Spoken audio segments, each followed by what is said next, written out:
Just come and sit down. Money here, just come and sit down. Yes, dwindling democracy. To save our democracy, judiciary must rescue itself.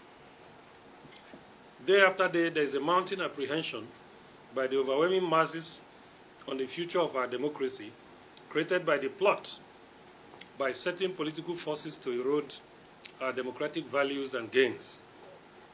Never in the history of this country, especially since 1999, have we seen deliberate, systematic, but criminal moves by some democratic institutions, some bad eggs in the Independent National Electoral Commission, security agencies, and the judiciary to change the narrative of what constitutes representative democracy in our country. We recall the recent Kogi Bayelsa State governorship elections marred by violence, resulting to killing and beheading of innocent souls by armed security agents and political thugs. Today, electoral victory in our political space has become a do-or-die affair, as demonstrated in the just concluded Kogi and Bayelsa State governorship elections. Never in the history of our nation had politicians employed the felonious services of voodoo angels to win elections, employing all manners of diabolical means to remain relevant in an already botched democratic system. Sadly, the Nigerian judiciary, that ought to deepen our democracy by righting the wrongs perpetuated by politicians and some questionable INEC officials during elections, is miserably becoming a laughingstock to the whole world. Some judges, especially those at the election petitions tribunals and Court of Appeal, now interpret the law to suit their whims and caprices. They are no longer cautious of the fact that their role in any democracy is to interpret and apply the law as well as the Constitution. We have been told by legal experts over and over again that, subject to the rules of access and procedure, the judiciary is also responsible for providing impartial adjudication of disputes between the state and individuals, between individuals, and between different levels of government within the state. In fact, it was the former Chief Justice of the Federation, Justice Walter Onoyen, who stated, before he was forced out, that an effective judiciary safeguards the democratic process and enforces the rule of law. But what have we seen in the past few months, especially since the inauguration of the election petition tribunals after the 2019 general elections? Some suspicious judges now give decisions bordering on election petitions that conflicts with legal precedents. Some of them no longer stick to the principle of stare decisis, which is based on decided matters of the law on similar issues. Apparently, in order to serve their personal interests, many judges don't bother about the judicial precedents as it relates to election and pre-election matters. And in addition, there have been flagrant disregard to court orders by the powers that be recently. Besides, judicial officers now interpret the law to suit their whims and caprices, from the local government level to state and finally to upper chambers. The story of the pitiable, trivial legislation saturates the entire gamut of our cracking democracy, while the people flounder in miserable misery. What do you think informed the recent confusion created by the Court of Appeal in its judgment in Oyo State governorship election case, when the judges spoke from both sides of their mouths? More worrisome is the constitutional issue arising from the Imo State governorship election being tossed around by the judiciary. For instance, the well-known trust of ABGA and Senator Ifeanyi Ararume's election petition against the last Guber election in Imo State is a clear breach of the Constitution by the Independent National Electoral Commission. By the declaration and return of Honorable Emeka Ihedioha as governor of Imo State, despite his failure to meet the constitutional minimum requirements of scoring 25% of the votes cast in each of at least 2/3 of the local government areas in the state in the last general election. Imo State has 27 local government areas, and 2/3 of 27 is 18. Ihedioha only scored 25% of the votes cast in 11 local government areas out of 27, as clearly stated in Form EC8D, which is summary of results from LGA's collation at state level, Imo State.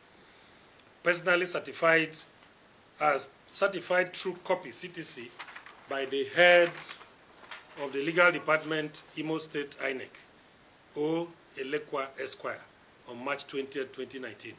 And the CTC was tendered and admitted in evidence at the Election Petition Tribunal. Also, an expert who holds a BSc Maths, MSc Maths, and PhD Maths, and head of Department of Mathematics at Alvan Ikoku Federal College of Education, Owerri, gave evidence analyzing from EC8D, summary of results from local government areas collation at the state level, to show that 2/3 of 27 is 18 and that 11 is below 18.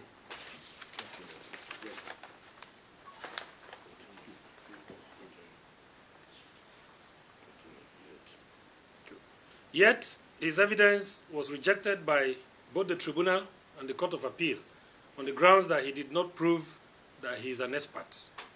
And one now wonders who an expert is if a holder of PhD in mathematics with over 40 years experience as a lecturer is regarded as non-professional.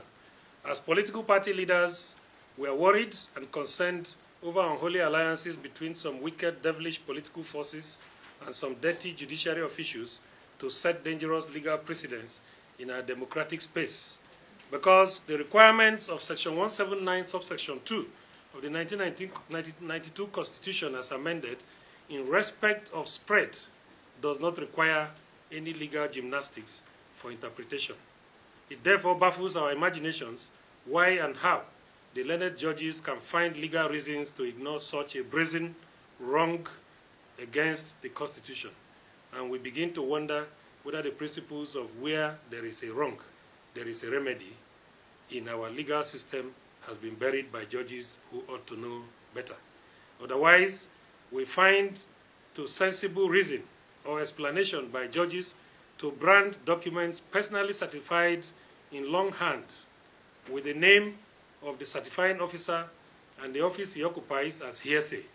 We do not think our law has degenerated to that point where CTC of documents are now branded as hearsay, as stated in the judgment of both Imo State Election Petition Tribunal and the Court of Appeal in Senator Erarume and Senator Hope Uzodima's petitions against Ihedioha. We are all stakeholders in our nation's democratic space. Our parties participated in the last Imo State governorship election, and what we want and what we're asking for is justice. And we hope that as we approach the final court of the land, which is the Supreme Court, the apex court will rise to the demand of justice by clarifying technicalities on the altar of substance and review the document EC8D that was the basis for the return of Honorable Ihedioha as governor of Imo State. Because as many democratic institutions have canvassed, the legitimacy of democratic government is established in large measure by genuine, credible, free, fair, and acceptable elections. It is our strong view that Ihedioha is not a product of a genuine election in view of the electoral fraud and other infractions that characterized the last Imo State governorship election. The apex court should also be concerned because as one of the stakeholders in the democratic space, unfolding events in our country show that Nigeria's democracy is gradually drifting into a kingdom of sorts. We currently have political overlords whose major preoccupation is to build a monarchy for themselves, and they are consolidating their electoral fraud by deliberately seducing some bad eggs within the judiciary. We cannot reward election riggers in our democracy. Those who are products of fraudulent electoral processes cannot rule over us. God forbid. It is our considered view, therefore, that for us to save our democracy, the judiciary must rescue itself, and the time to do it is now or never. Thank you. I am Agbomejo for and on behalf of concerned leaders of political parties. Thanks for listening.